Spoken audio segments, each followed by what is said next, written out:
Good afternoon, guys. I did a no-fap video earlier, but I did want to talk on here about. I wish I had my journal so I could kind of go into detail on the things that I have been learning. But one very important thing that I have learned is, um, one, I had a vision of, ever since I was a kid, I always had a vision of like speaking to people or like guiding them and like being like a mentor or like a motivational speaker or like in the church of being like a leader and everything like that. And you know, when I graduated high school, I was a leader at the church and I was like, I don't know. And then motivational, I was like, then I can't be a motivational speaker if I don't do this stuff myself. So I've been like putting this shit off for like the longest time, but I think it's helpful that I come on here and just talk to myself pretty much because I'll be trying to talk to other people and I don't be getting anywhere, right? So my mentors are the people I see online, and it means a lot to me to be able to share it because I don't know if I'm gonna get like 1 view or like 5 views or like some videos got like 400 views and it's like, whoa. But the biggest part about it is like, if someone was ever to come across this stuff, what they would learn from it, I feel like is super important. Now, I don't think anyone's, like, not many people are going to spend the time to watch this, but my prayer is that maybe someone does, you know. I don't want it to be me that's giving it to the person watching this. I want it to be something that flows through me. Hopefully that it kind of speaks to you on your own terms, right? So with that, I just want to say that I am so happy and grateful now that God of the universe supports me in everything I do, and everything always works out in my favor, okay? I wanted to talk to you guys today about self-discipline. So I listen to a lot of like motivational, they're not even like motivational, it's kind of like self-development videos.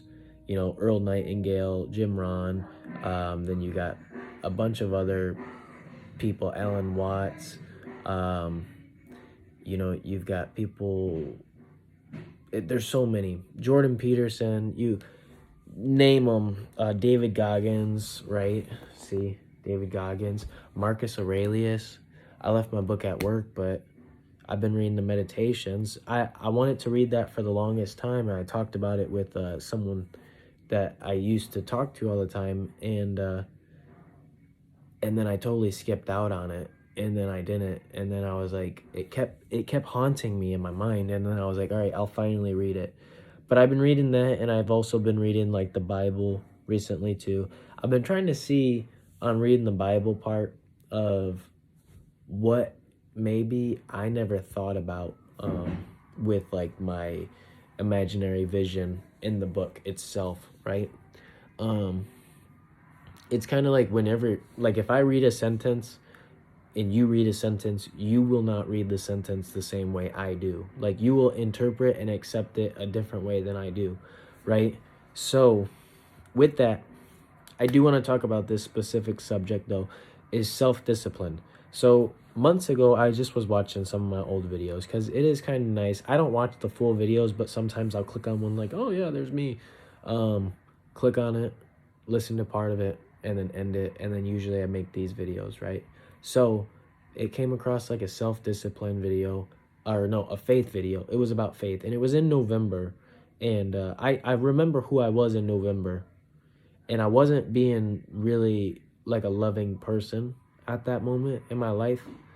And I was torn. I was like, I first encountered this thing called faith, and I didn't realize how powerful it was.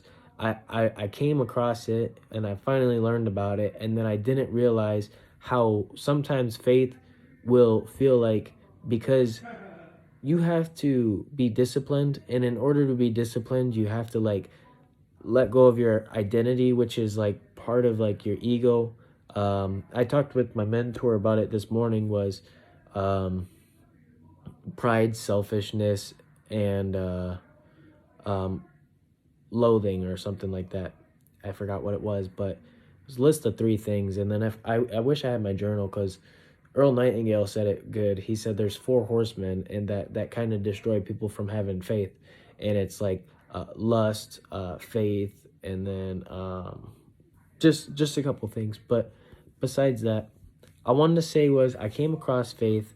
I thought it was just like a boom right there. I can have it, right? But I came across, now I have like an equation. So self-discipline creates trust.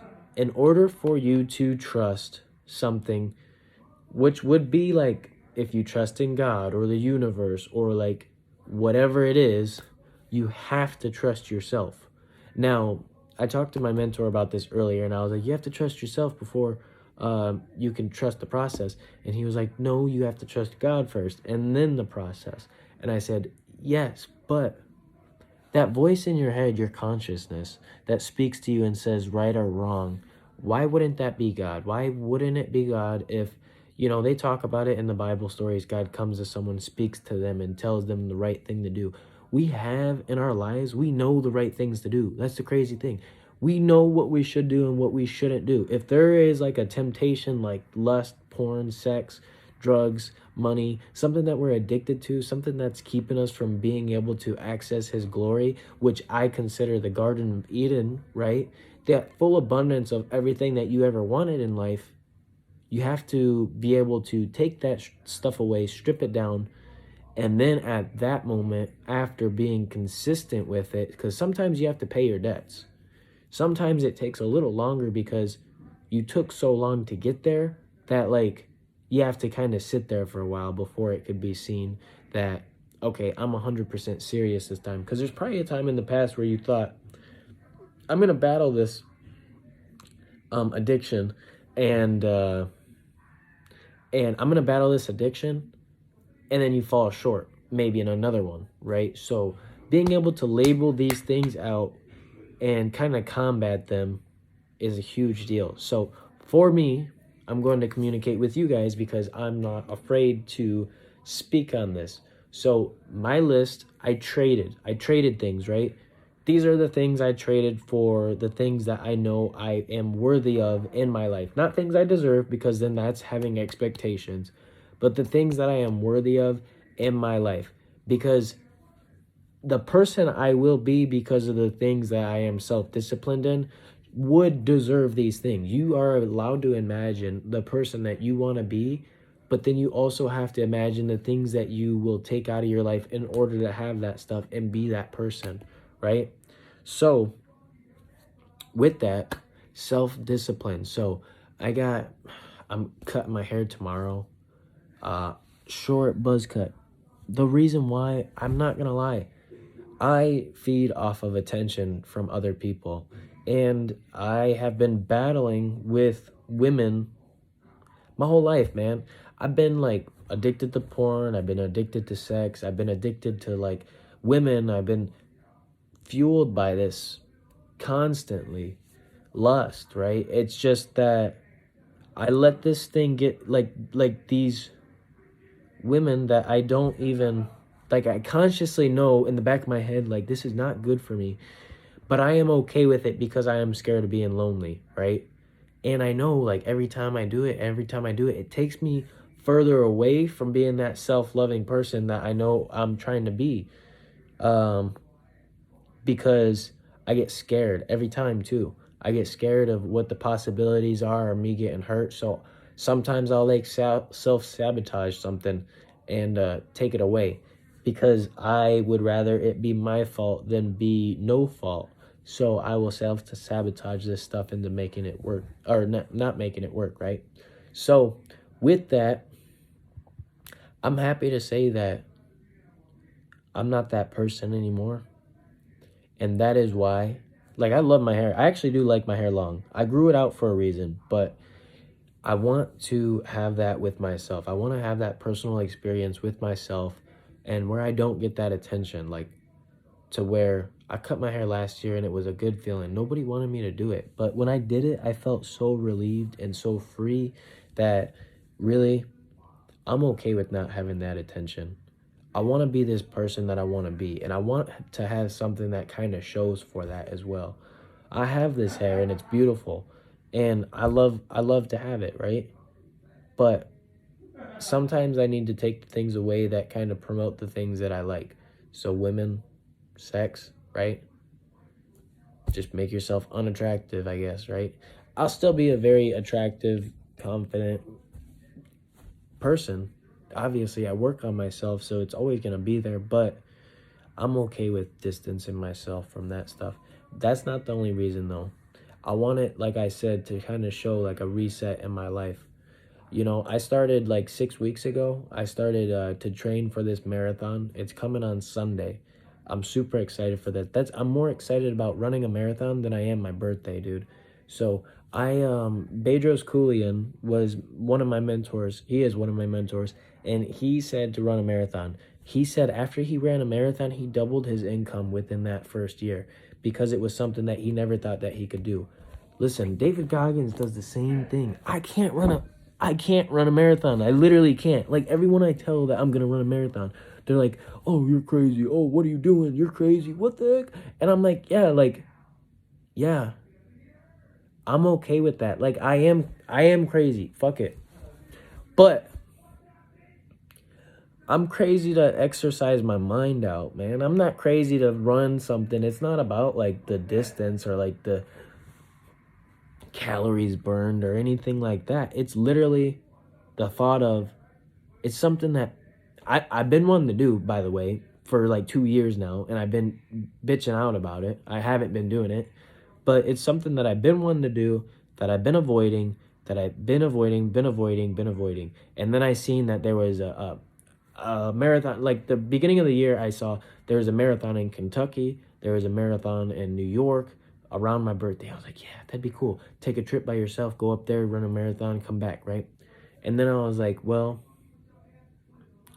I could do that, or I could run a marathon where I live, and then I get to think about it all the time. I get to pass by the places I get to pass by, and then I get to think about it. So I'm gonna run from Kinnick Stadium in Iowa City all the way to my house. It's 26 miles, 26.2 miles to like this Pioneer food place, like a grocery store, and I'm about 2 miles past that. So it's gonna be like 28 miles. The walk, I know, right? The walk says it's about 7 miles, or 10 hours and like 17 minutes. I mean, I'm not really excited for that. Like, I don't think, like, I went to the gym today. I was not excited to go to the gym today. I didn't really want to go. I was like, I wanted to do something fun, hang out, or just relax, dude. Like, literally just relax. This is the part where I said self-discipline builds trust. Self-discipline builds trust. So that is one thing I'm doing to kind of have that, like, boom. Because I know it's going to work. I know, because I convinced myself anyways. I'm sure you could do it without it, but I am a person that needs to kind of go through something in order to learn something. I love going through stuff. Like, I'm sorry, but I've been going through stuff my whole life. I've been through so many like different things that, like, yeah, I was always told as a kid like my stuff was never bad from like the people that were like not treating me bad, but like that were like brainwashing me a certain way, right? And then you see what real love is, and it's like, damn, I missed out on that because I didn't understand what it really was, but they missed out on it because they didn't understand what it really was. So my job is look at the differences, see what I want to improve, what I want to change, and so I can implement that into my own life, but then also anyone I encounter, because most people, I don't even it doesn't have to be someone I'm dating or someone that I'm in a relationship with or someone I'm raising, but it just has to be someone that didn't have it, right? And even my own siblings feel that way. So my thing is I want to be able to put people on their purpose. I want them to be able to learn how to love themselves properly. I think this is a very important task. I think that God put me here for a reason, and that he is doing this stuff on purpose, because there's a difference between normal people and people that are supposed to do this, right? People are supposed to do this because they are, like, they're chosen. Like, they're literally chosen, or maybe they choose themselves. Either way, I never used to feel, well, I did actually, technically. It's confusing though. But faith, all right, so this is how it goes. Discipline builds trust. Trust builds faith. Faith unlocks the key to the Garden of Eden. The Garden of Eden, Adam and Eve were kicked out because they were not disciplined, because they ate a fruit, right? Now, whether or not the story is true, we can look at it and 20 different viewpoints and see what it means. And what it means to me is, whether it was a fruit or not, and whether it was a serpent or not, it doesn't matter. The point is that they had something that they were not supposed to do, that they knew they were not supposed to do. They went behind their own backs, did it, felt bad about it, and that's why they were guilt, shame, they covered up their bodies, But the tree of knowledge is, right? The tree of knowledge. Why would the tree of knowledge be a real tree? You tell me, right? The forbidden fruit, temptations, addictions, lusts, all that. That's like the stuff that we're not supposed to have in our lives. So when we become undisciplined, we test it out, and then we do that. And then we're always living in guilt our whole lives. If we live in guilt, we don't get to trust. If you are guilty of something, then it's, one, you can't trust. You can't build faith because you don't trust. But then also you're not disciplined because you can't trust yourself. You tell yourself you're going to wake up at 5:30, and then you wake up at fucking 8 o'clock. And then you're like, well, I'll just go back to sleep. Or you say, hey, I'm going to go to the gym, and then you don't go because you skip out because you wanted to watch your favorite show. Or like, you tell yourself you're going to get off of TikTok in 10 minutes, and then you stay on there for another 20. Like, it's stupid reasons, but these are all things that matter, because we don't keep our word to ourselves anymore. Why would we ever be able to be worthy of anything if we were not able to keep our word to ourselves? And also, if you don't keep your word to yourself, then you're never doing your full capability in the things that you're doing. And it's kind of like what Newton said, the second law. It's, for every action, there's a reaction, an equal and opposite force. If you're doing your best, you're going to get the best. Ask and you shall receive. So, do your best at things, and then you're going to get the best. It's all that it works, right? It takes time, obviously, because you kind of have to give it enough for it to happen enough. It'll happen. But that's where that self-discipline, you really need to build, because if you give up on it before you reap it, then you'll never get it. You'll constantly be chasing it. And I've been chasing it for years and years now, but I think I'm at a point now where it's like, I kind of was taught a lesson about my ego. I never realized that was something that I had to learn about to be able to lose, to be able to do this, right?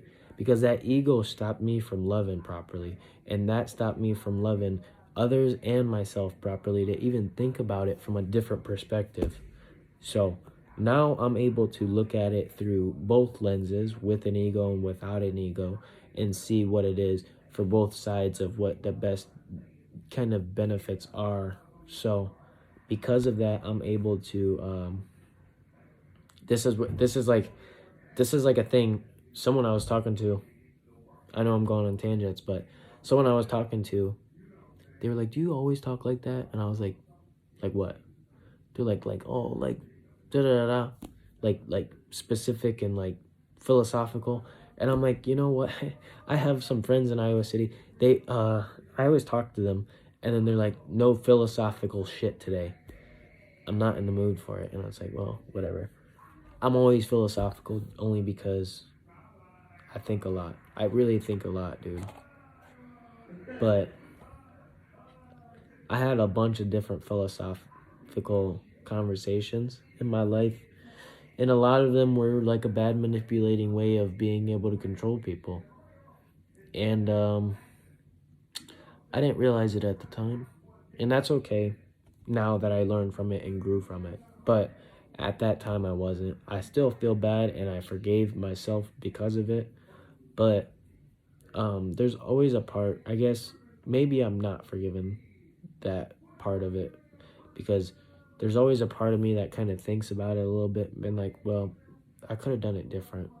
But sometimes it's okay to have those feelings because it fuels you to think about it consciously and then also change it periodically. So with that, open the key to the garden. All you have to do is have faith. So maybe I'll make a shirt that has like faith is the key to the garden. I don't know. But with that, I love you guys. I made a NoFap video earlier. Please watch that. I'm going to delete Snapchat after my birthday off my phone. I already deleted all the other apps except for Instagram. Maybe I'm just going to... I don't want to delete the app because I post on my workout page, and then I also post on my phenomenon page. I don't post on the TikTok one anymore. I really should, but I'm not. It is whatever it is. But been reading more books. I've been doing a lot of self-reflection lately.